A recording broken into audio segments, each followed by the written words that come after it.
We are live with both candidates tonight. Ward Jollis with the Protasiewicz camp, Caroline Dade with the Kelly camp. First, let's hear from Ward, where the Protasiewicz crowd is celebrating. Ward.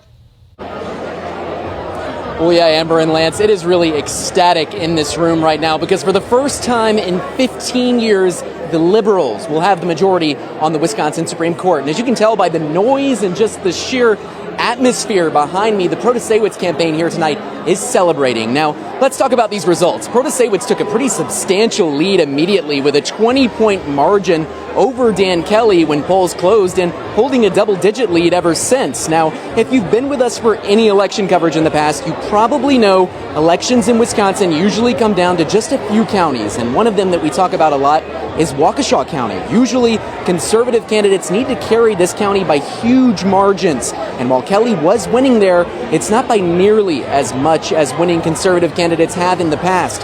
Kelly only taking about a 17 to 18 point lead in Waukesha County. And for perspective, Johnson carried that county by 25 points in November.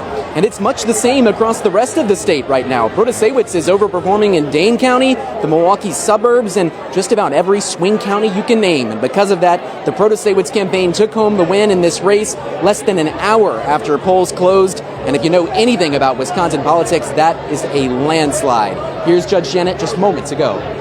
Words cannot really express my gratitude and pride that I have for all the components that made up this campaign and the hope that I have for the future of Wisconsin.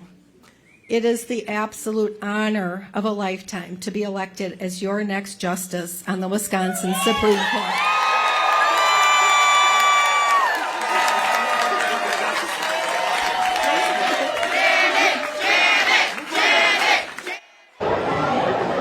And this is a result that we all expected. Protasiewicz fundraised way more than Dan Kelly. And so in less than 60 minutes, this race was called when some voters were likely still at the polls. And tonight, let me tell you, the Protasiewicz campaign, as you can tell, is celebrating. But for now, live in Milwaukee, Ward Jollis, 27 News. Back to you guys. All right, Ward, thank you. And now let's check in with the Kelly campaign.